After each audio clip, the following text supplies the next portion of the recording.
the Age of Fission radio show with your host, Lonnie Clark. We stand together and accept that we now live in a world transformed by Fukushima. From 8 a.m. to 9 a.m. Pacific Standard Time here on UCY.TV radio. We relentlessly engage every ear that listens. We expose and confront the complete lack of accountability for the nuclear industry. Consider social engineering programs who view our bodies, minds, and souls as assets on a balance sheet. We discuss vital current issues, interview activists, and engage our audience in an effort to allow all voices to be heard. The Age of Vision radio show creates a venue that all will choose. We encourage our listeners to reclaim their power and their courage to take action and save our planet from the ravages of greed and indifference. Our actions matter. Every voice matters. We remind our listeners that happiness is resistance.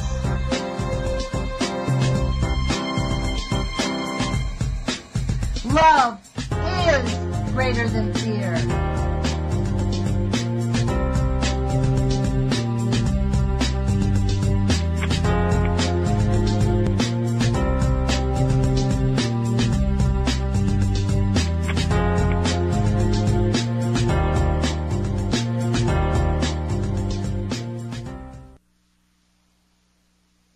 Good morning. I hope everybody's well. Welcome to the Age of Fission radio show. My name is Jerome, and I am the Sane Environmentalist. Today is the 26th of April, 2018, almost getting to the end of another month, and it is beautiful, cloudy, and cool in Eugene, Oregon. I love living in this city. I really do. So on today's show, I'm going to start out with our normal Thursday activity, which is looking at the NRC's website and some of the event notifications and other things. The only events that I could find for this week were events relating to medical incidences, wherein sources didn't load right or didn't unload right, or the wrong dose was given to his patient, and that kind of thing. It seems that there's more contamination going on in the medical world than in the nuclear power world almost. And I did run across, though, a couple of preliminary notification reports. And one of those was of an event or unusual occurrence, and it was the Fermi Power Plant Unit Number 2 in Newport, Michigan. And basically what happened was the Fermi Unit 2 automatically shut down in response to the electrical isolation of a system transformer. The isolation of this transformer caused a partial loss of feed water, which resulted in an automatic scram of the reactor as designed. All control rods inserted and all plant systems responded as designed to the scram. The isolation of the transformer also caused Division 1 of the safety buses to lose power. Emergency diesel generators automatically started up and provided power. The Division 1 safety buses, as expected, worked and provided power to the redundant Division 2 safety power buses was not affected.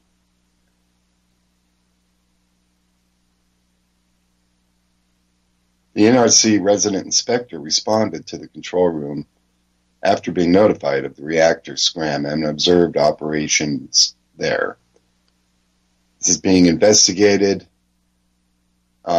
They say that they will make necessary repairs before the unit starts up. Really? Well, that's probably a good idea.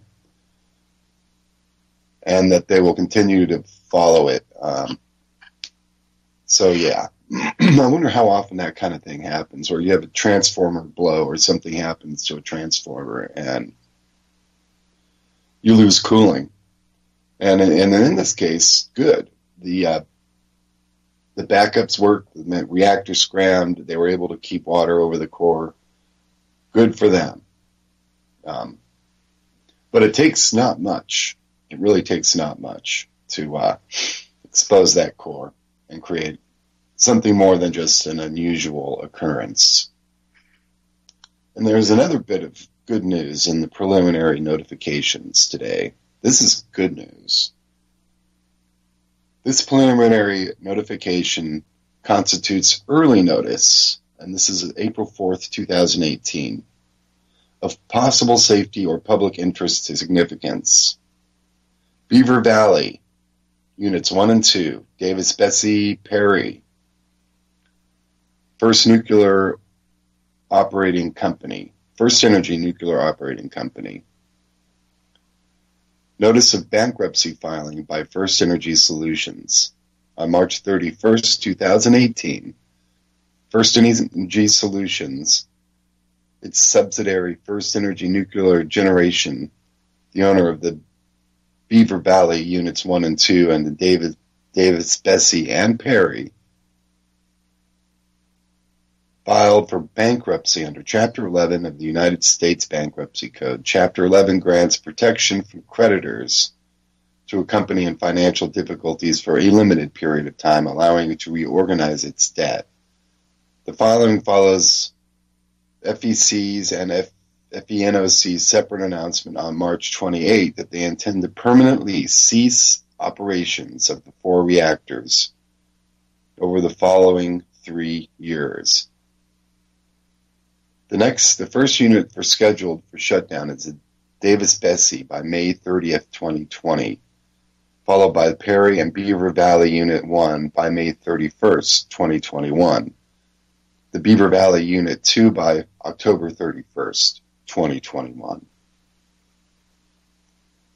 They will continue to pursue legislative options to keep all the units operating beyond this schedule, says FENOC and FES.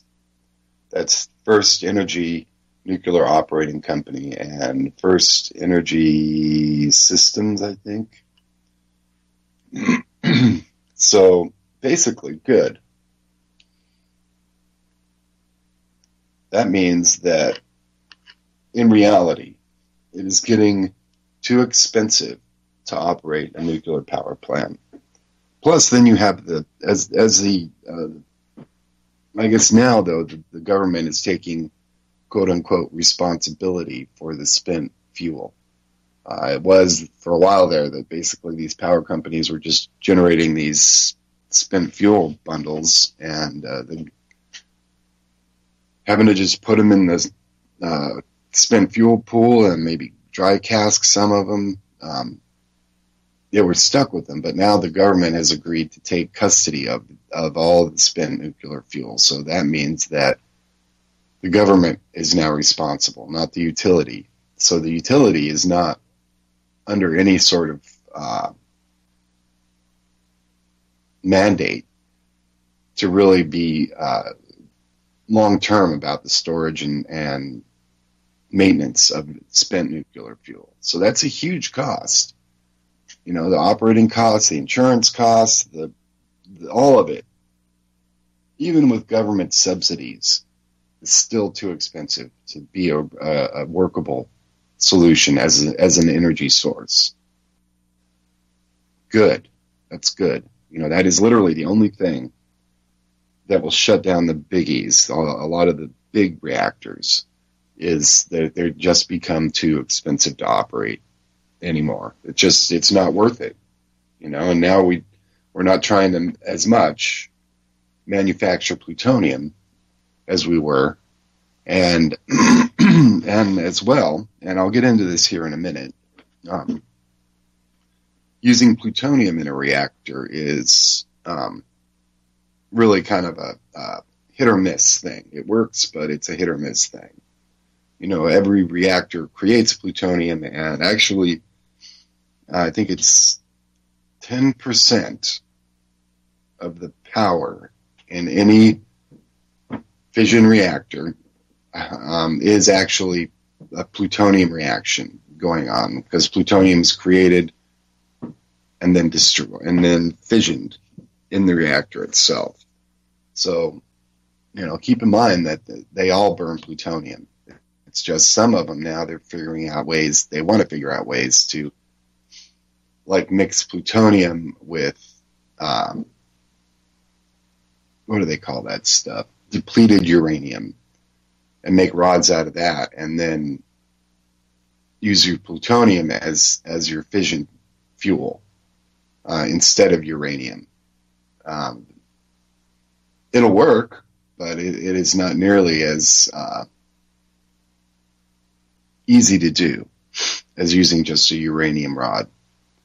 Uranium oxide is a different metal from plutonium, for sure. They have different characteristics. That's the only reason they're able to make plutonium, is because it's different from uranium, so that they can purify it, they can extract it. In the reprocessing process. So good. Decommission funding for each site continues to be sufficiently funded under NRC regulations. First Energy Nuclear Operating Company reported the status of decommissioning funding in March 2017. The NRC staff concluded that the license met the minimum funding requirements.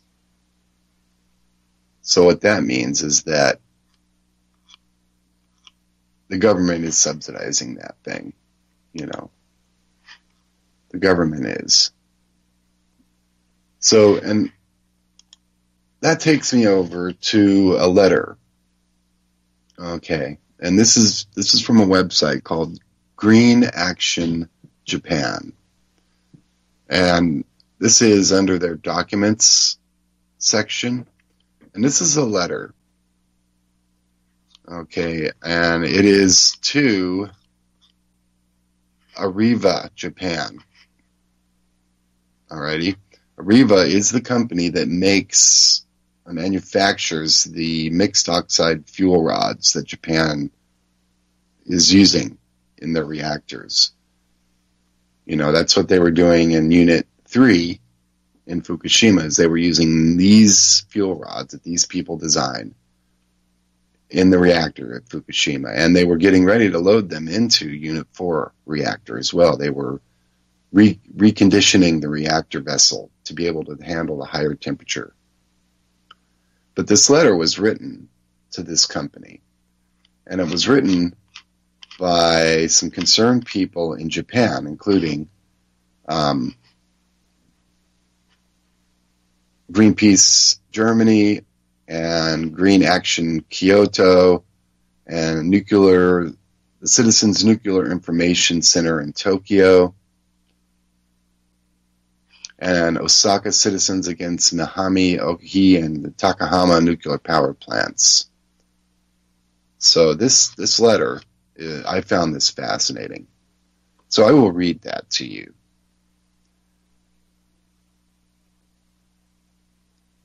Dear Frederick Patagologagi, I think the guy's name is. This is dated February 28th, 2016. We are writing to you to outline our concerns with the production standards, quality control, and ultimate safety of Areva plutonium metal mixed oxide fuel produced for Japanese utilities. Specifically, the planned use of 30 MOX assemblies in the Takahama reactors Unit 3 or 4 owned by Kansai Electric. And I looked at those reactors on Google Earth, by the way, and that place is massive. They have four large reactors on that complex, 4 of them. And it's on the other side of the island from Fukushima, and south by about 30% of the size of Japan. But it's in its place where if it went off, it would be nothing but disaster. Really bad. It would be really bad not only for Japan, but also for Korea, because they are literally right across the bay from Korea there. So this is a letter to the production people. And as you will be aware, it's been 15 years since the poor quality control and production standards of plutonium MOX fuel was first disclosed in the case of 8 MOX fuel assemblies manufactured by the then British Nuclear Fuels Limited at Sellafield in UK and delivered to the Kansai Electric Reactor, Takahama Unit 4 in Fuki Prefecture. As a result of our analysis based on original quality control data that were forced to disclose publicly at the time, Green Action and Mahani no Kai filed a legal challenge. For 2 months, both Kansai Electric and BNFL denied that the fuel had been falsified as to the quality control data of it. However, in December 1999, one day before the court ruling, Kansai Electric and BNFL were forced to confirm that plutonium-4 MOX fuel used at Takahama 4 contained falsified quality control data. As you know, the fuel was returned to the UK and scrapped. So they're creating these MOX fuel bundles, and they're faking the quality control data. Now, why would they do that? Why would you do that? Why would you build a bundle of nuclear fuel and then fake the quality control data? The only thing I could think of is that you don't have good quality and you need to fake it. Maybe they feel that they've over-engineered the fuel bundles to the point where you can have poor quality control in it and the over-engineering will compensate in their mind or something. So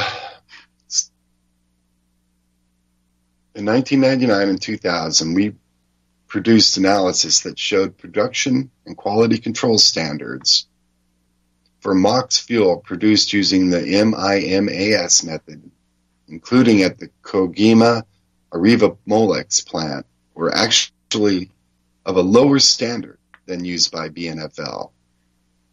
This was used as a legal challenge to the Fukushima District Court on behalf of 1,000 plaintiffs in challenging the loading of 32 MOX fuel assemblies into the Fukushima Daiichi Unit 3 reactor.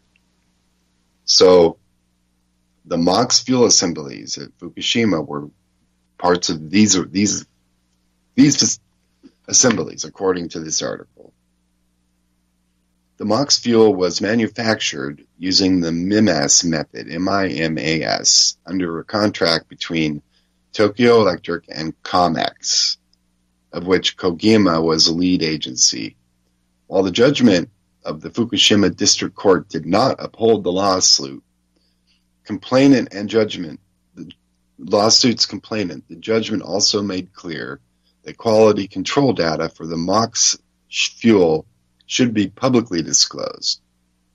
No such data was released by COMEX in the intervening years as a consequence of the doubts and controversies over the safety and quality of MOX fuel.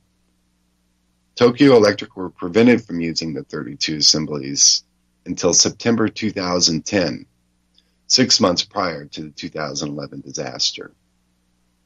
You will also be aware that 28 MOX assemblies delivered to the Kashiwazaki Kawia nuclear plant in Niigata in 2001 as a consequence of the controversy over the quality and safety of MOX fuel and the opposition of the people of that area was not loaded into Unit 3 as planned. Nearly 15 years later, those plutonium bundles remain unused and stored in the cooling pool at the reactor site.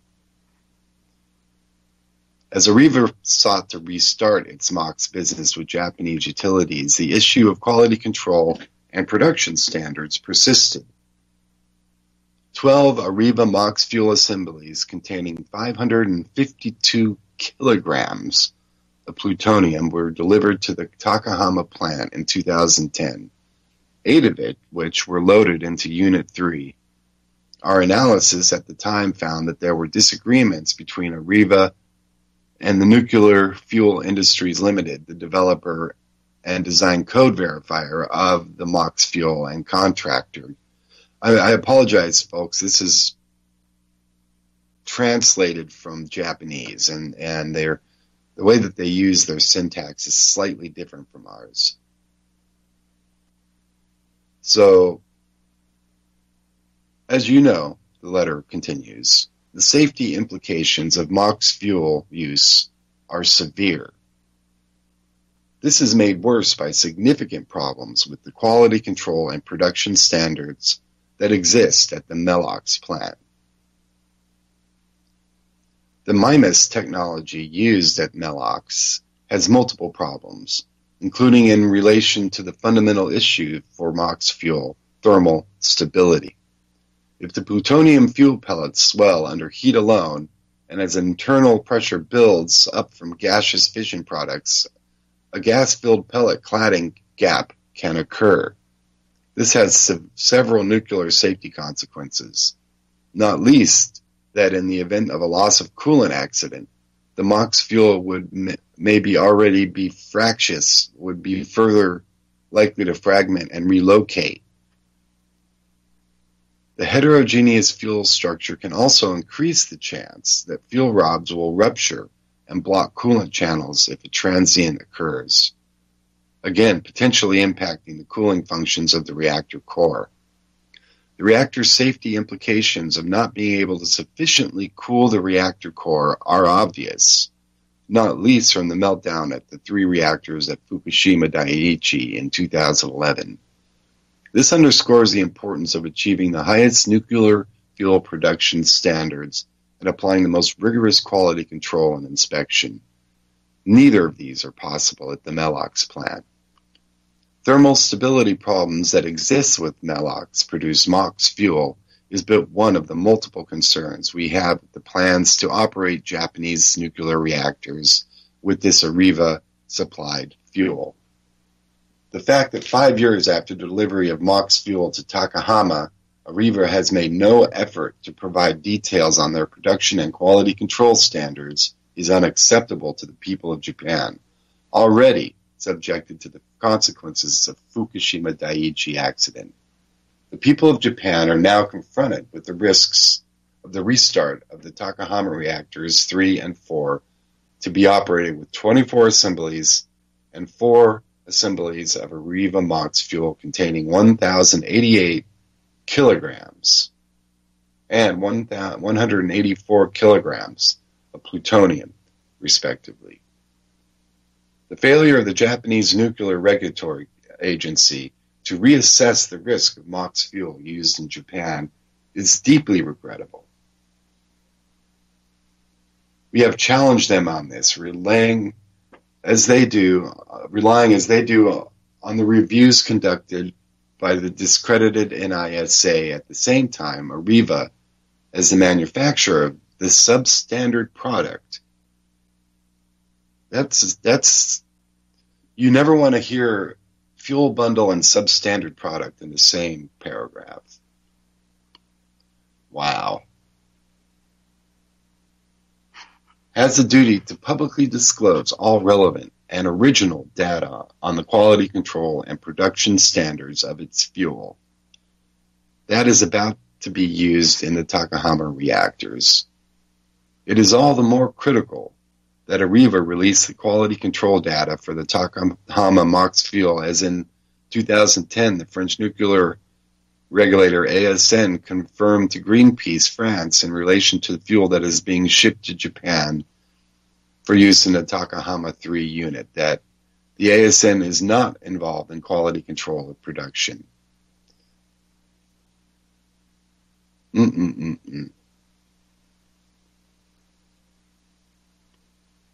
So conducting a nuclear test on the people of Fukai Kansai region in wider Japan is never acceptable. As we approach the anniversary of the Fukushima Daiichi accident, it is even more reprehensible that Areva has so far refused to fully disclose all relevant data on its MOX production problems at Melox. We are calling on you to release immediately the actual quality of the control data for the 30 MOX fuel assemblies about to be irradiated in the Takahama reactor. Yours sincerely, Sean Burney, Senior Nuclear Specialist, Greenpeace Germany. Aikin Maiko Smith, Executive Director, Green Action Tokyo.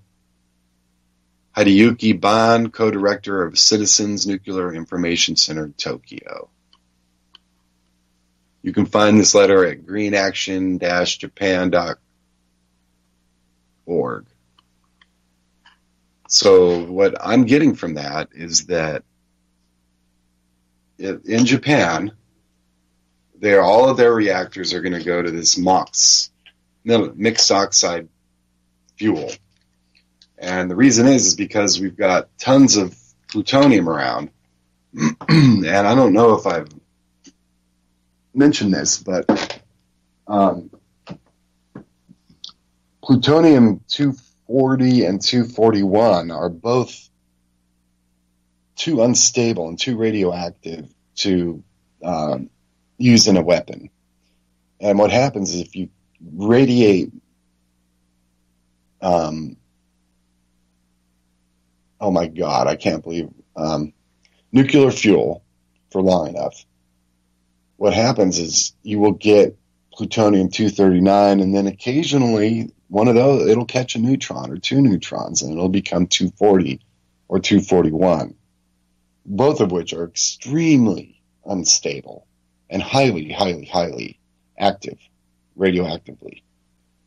Much worse than plutonium. So in a weapon, you can't have all those stray neutrons flying around, creating fissioning events in your trigger. You don't want that. You want a very predictable bomb. And so there's a huge amount of this 240 and 241 out there in the plutonium stockpile. And so what they're doing with it is, since it's going to be around for the next million years, is they're basically creating fuel bundles for reactors, for commercial electrical reactors out of it. And the issue with that is that you have differential expansion between different metals in a mixed oxide, which is a mixed metal fuel. Your plutonium will expand at a different rate from your uranium, and they're saying that what happens is that you get pockets in between the Zirc alloy cladding and the fuel pellet itself. And when you get that pocket, you no longer have 100% efficient heat transfer from the pellet to the outside environment, because there's a little pocket there which is literally stopping efficient heat flow. And so what happens is, with these mixed oxide fuel bundles, is you get hot spots. And they get hot. Not, we're talking tens of thousands of degrees hot. And that'll melt through the zinc alloy or the Zirc alloy cladding on the side of the fuel. And that can rupture that, and it'll cause the fuel to spooge out, basically, the side of the fuel bundle, because it's all under pressure in that rod, in the Zirc alloy fuel element, I guess you could call it. But yeah, I mean, that could stop water from flowing. That could compete with the space that control rods need to reinsert. It could cause a full-blown meltdown. What are the odds of that actually happening? Slim. Okay, because there's redundant systems on redundant systems, as we just discussed a minute ago. With that power plant that lost the transformer, the and control to one of the main pump panels, and they were able to immediately get back online and get an outside diesel source of power. Plus, they had a backup behind that, so they're ready for action. Okay, as long as those control rods drop, you're good. And so probably they're thinking that the risk of control rod failure as a result of a fuel bundle rupture, let's call it that, are non-existent. So you could still control the chain reaction, and then you just have a really messy ruptured fuel bundle that you got to just pull out of there and replace with another unruptured fuel bundle. So just like us being assets on a balance sheet, there's a certain percentage chance that any given individual will get cancer from our activities. Well, there's a certain given chance that any fuel bundle may or may not fail. And so we're going to just build that in. Okay, we're going to automatically build failure into the system at the beginning. I mean, think about that. Think about what that represents. You're building failure into a system that is so incredibly dangerous. I can't justify that in my own mind. I really can't. Again, it is nuclear insanity. So with this metal oxide, this mixed oxide fuel, you've got disaster waiting around every corner because you never know which bundle has what in it. And Areva is like, they're beautiful and they're perfect. Now you shut up. And it's ironic that it is the French. Okay. Because just as I talked about yesterday, the French have literally more reactors per capita than any place I've seen on the planet. They're just loaded with nuclear power plants in France. And I honestly used to think of France as this somehow pristine place, And I don't think it is. I don't think it is. So that is what it is, as far as that is concerned. So now we've got bad fuel and MOX reactors coming online in Japan. How dare they? How dare they? But they are. They are doing it. They are daring. And on with Japan again. It's always Japan with radioactivity, isn't it? So in Japan, at the Fukushima Daiichi power plant, they are now dumping all of the tritiated water that they've stored up into the Pacific Ocean. Don't think that there isn't another whole affluent stream coming out of all three of those burnt up reactors. As the cores are still in there, still melted. And they're still having to do all the cooling. They're probably better now, but if they don't keep water on them, there's enough plutonium, because in Unit 3, it was mixed oxide, so it was plutonium fuel. Some of the bundles were plutonium. And that's a real issue, because plutonium is pyrophoric, and it will continue to just get hotter and hotter in the air. So you get water. How do you do that? You just pump water over it. And I don't know if, look at water gushing into the Fukushima Daiichi power plant.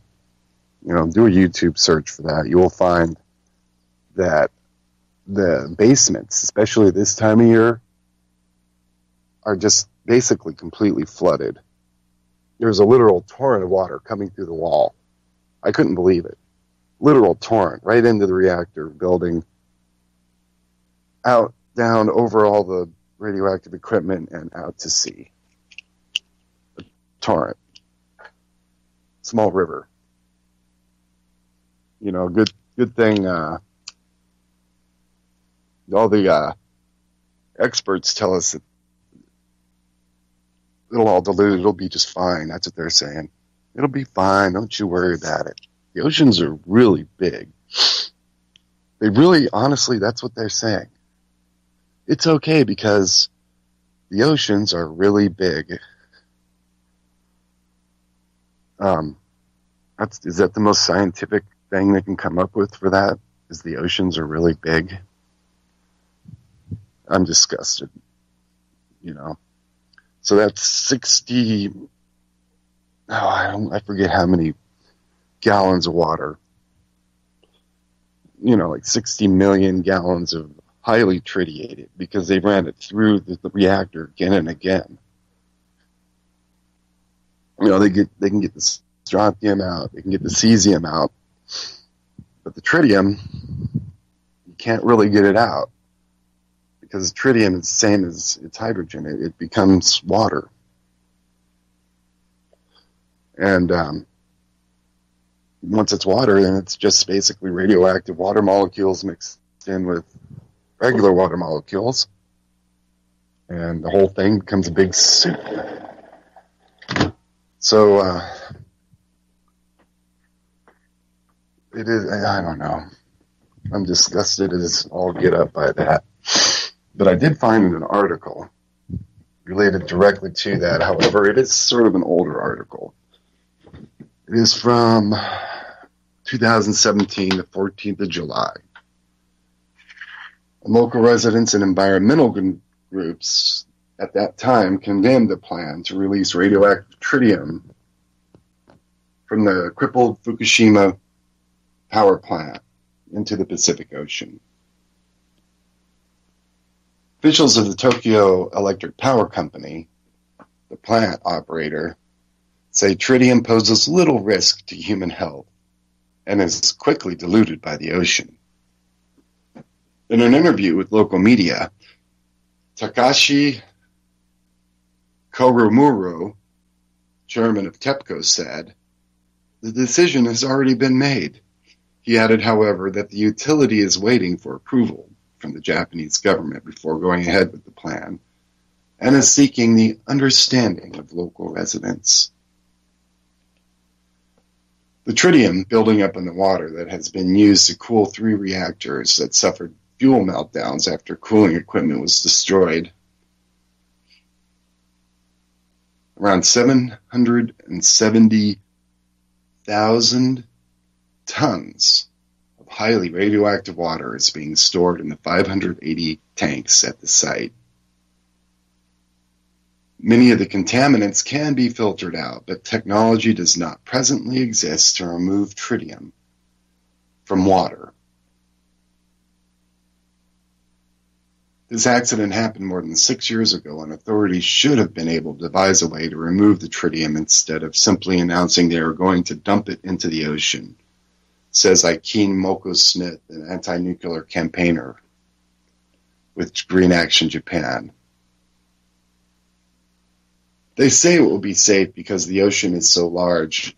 It will be diluted, but that sets a precedent that can be copied, essentially permitting anyone to dump nuclear waste into our seas. Fishermen who operate in waters off the plant say any release of radioactive material will devastate an industry that is still struggling to recover from the initial nuclear accident. Releasing tritium into the sea will create a new wave of unfounded rumors, making all our efforts for naught, Kanji Takshicha, head of the local fishery cooperative, told us. So according to the people of Japan, to the people in Japan, the fishing people, tritium is not a problem, okay? Dumping all of this radioactivity into the ocean where it will be absorbed by the fish will create unfounded rumors, making all their efforts to make it seem as if the fish caught right off the coast of Japan are somehow safe to eat. To not. All our efforts are for naught. Is that what they really believe? So there is a petition that you can sign. And it is at action.someofus.org. And if you look for TEPCO dumping nuclear waste, there is a petition that you can sign. It's got 254,000 signatures right now. It's to the Japanese government. And apparently,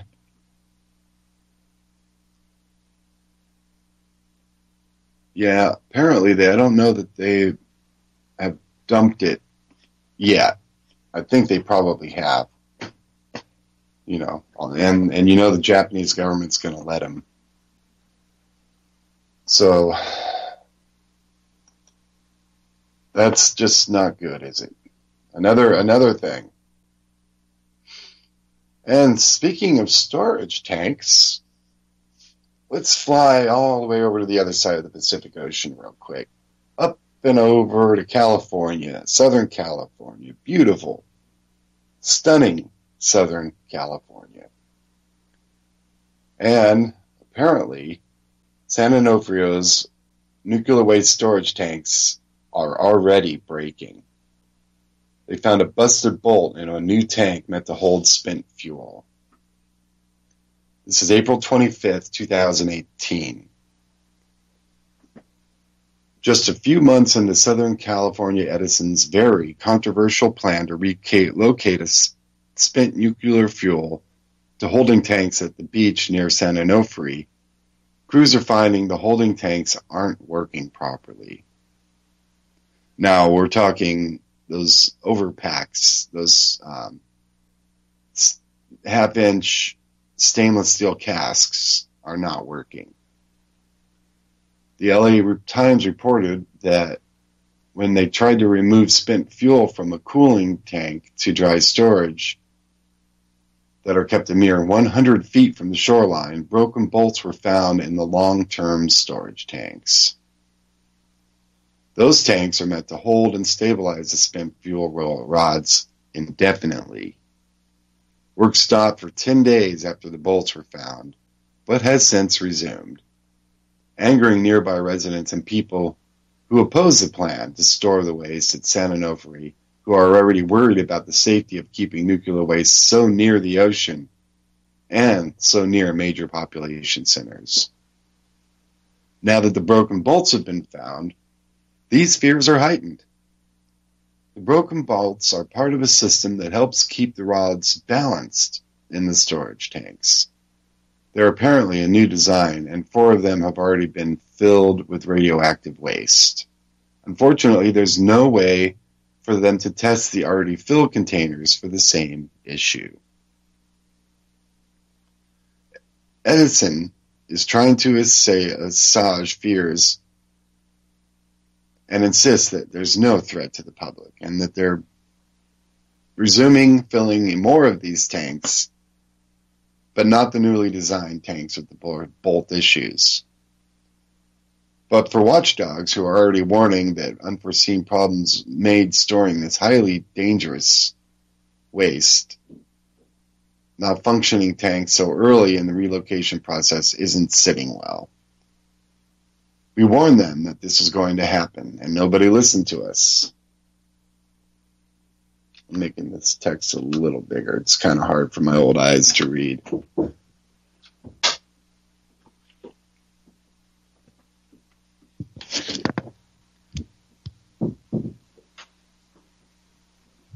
Yeah, I'm being told I got dead air. I don't know how, because I am. I'm going to log off and right back on again.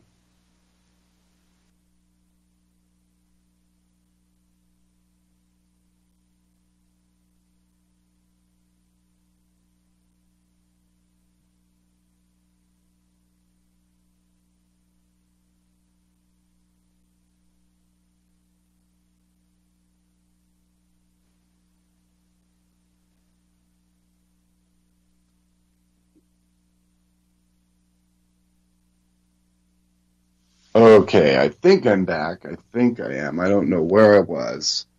Once again, thank you, Skype, for being so wonderful and consistent and reliable. So, basically, these bolts, despite the bolts, are still filling tanks.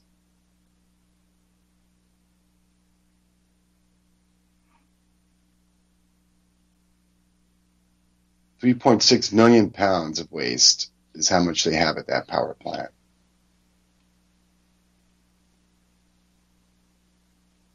That is, it's just really frightening to me that they're allowed to get away with this. You know, the way that they literally experiment on us, the way that there's no public safety issue.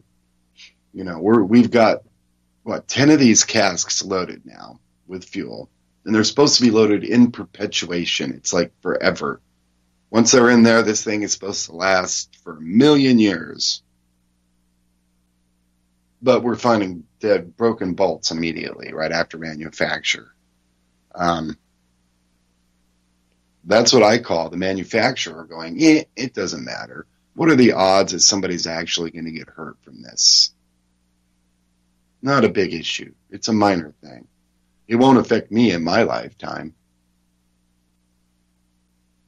You know, by the time I'm retired and down the road, if the bolts break, they break. I don't live in California. This is the mindset of these manufacturers. It's the same mindset of the French company who was making making the mixed oxide fuel for the Japanese reactors. It's like, well, that's all the way over in Japan. What are the odds that this could go wrong? And if it does, what are the odds that it will cause an entire meltdown of a plant? And are we willing to spend the money, given those odds, to be just in case, just to be careful? They aren't. And we are, as a result, their victims.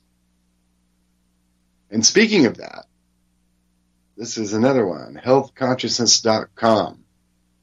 A new study shows that half of cancer patients are killed by chemotherapy, not cancer. No matter how much, and this is January 11th, 2018, no matter how much doctors push the treatment, chemotherapy might not be the best option in the fight against cancer. A new study shows that up to 50% of patients are killed by the drugs, not the disease itself.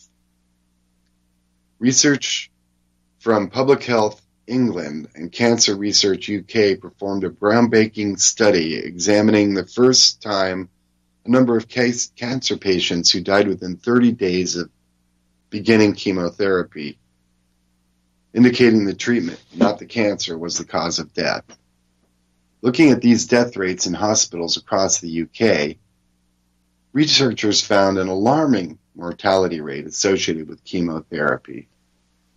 Across England, about 8.4% of patients with lung cancer and 2.4% of breast cancer patients died within a month, the Telegraph reported. But in some hospitals, the figure was far higher. In Milton Keynes, the death rate for lung cancer treatment was 50.9%, although it was based on a very small number of patients. Alarmingly, the 1 month mortality rate at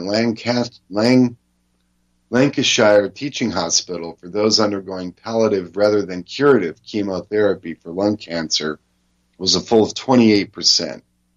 1 in 5 breast cancer patients received palliative care at Cambridge University's died from the treatment. In certain areas, deaths of lung cancer patients by chemotherapy were far higher than the national average. Chemotherapy is a vital part, they say, of cancer treatment and is a large reason behind the improved survival rates over the last 4 decades. However, it is powerful medication they call it, It is powerful poison, I'm going to put the right word in there, with significant side effects, and often getting the balance right on which patients to treat,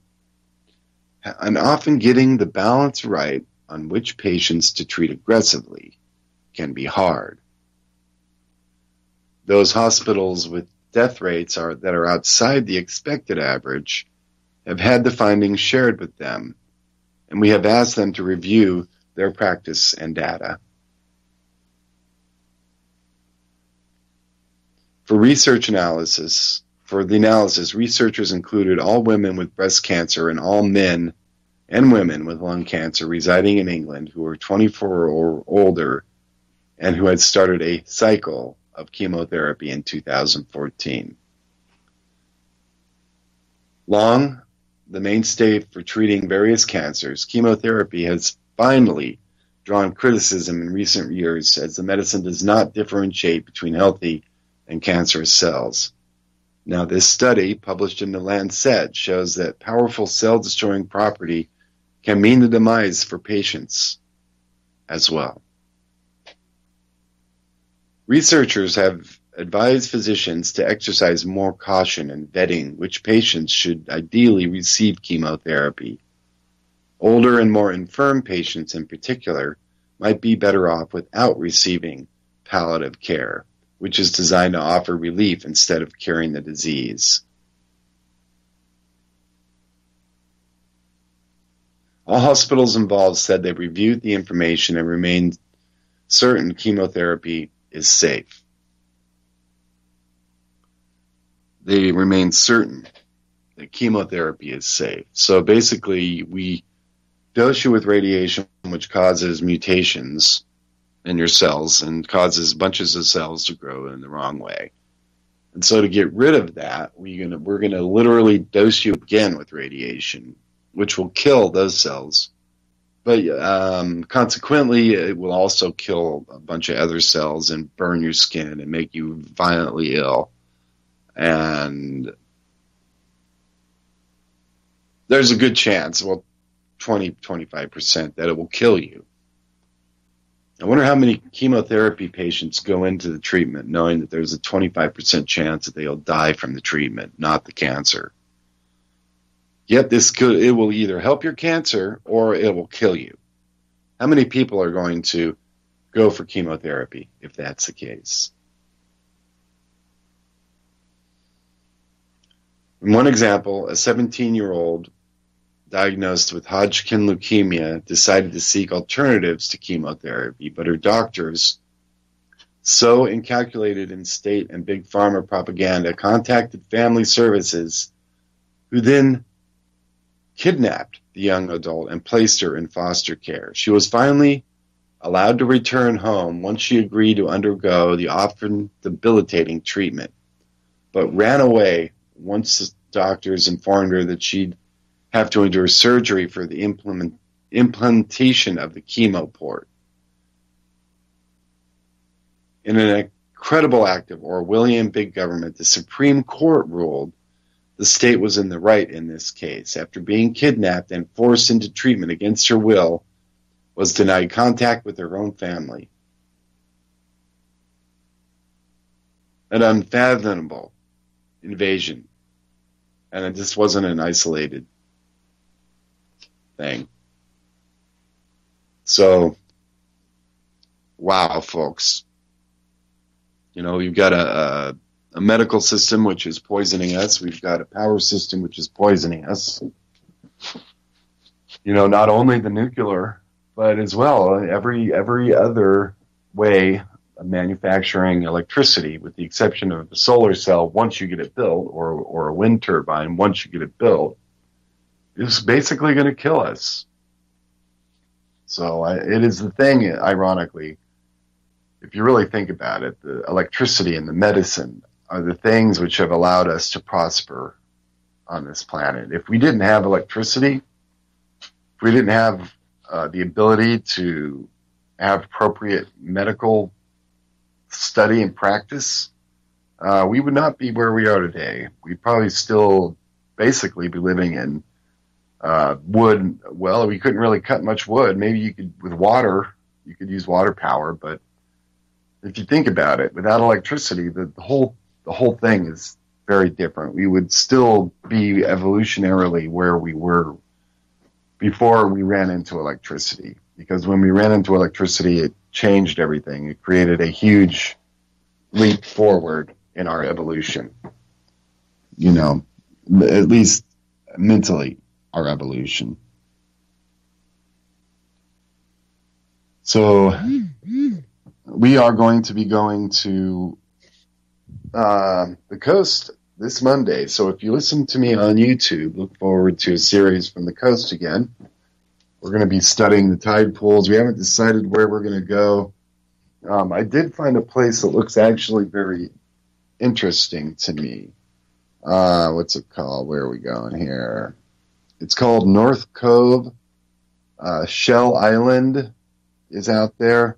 There's North Cove, Middle Cove, and South Cove. And this area seems to have a lot of really good tide pools, big tide pools in it. So I'm going to go scramble around in these tide pools and see what I can find for critters. You know, so far we haven't been able to do much, find many creatures. There's just not been many. The last time we went out, there was a giant storm right before that, and the storm literally buried the tide pools in sand. All the tide pools that we were inspecting, I think it was 2 weeks before, you know, we were looking at them and finding critters and tide pools. All of a sudden, we've got a flat sand beach with some rocks sticking up out of it.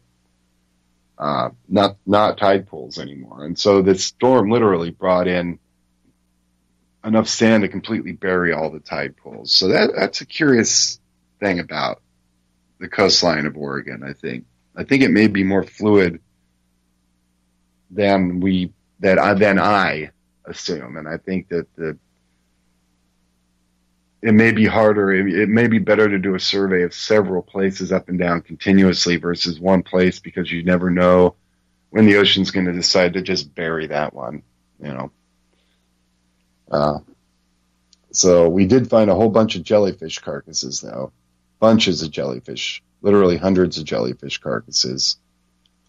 So yeah, I can see that there's a little parking lot. We can even get in there. It should be no problem at all to wander around there. It will probably be a great afternoon. You know, as always, I enjoy spending time with my friend Lonnie Clark. We're like two peas in a pod, two bugs in a rug, if you will. Thank you, Lonnie, for everything you do. Thank you for the inspiration for this show and your kind friendship. As well, I want to give a heads out to UCY.tv and also to Eugene, Oregon Peaceworks, two organizations which are trying to bring us information in an unbiased, rational way. So my name is Jerome. I am the Sane Environmentalist. I can be found on YouTube. Just search for the Sane Environmentalist. Don't forget to look also for Nuts for Art, Ms. Lonnie Clark. Also posts valid, good content. And as well, Nuclear Hot Seat, Libby Halebi. Shout out to you. You are my hero. I wish I had half your skills. So my name again is Jerome. I am the Sane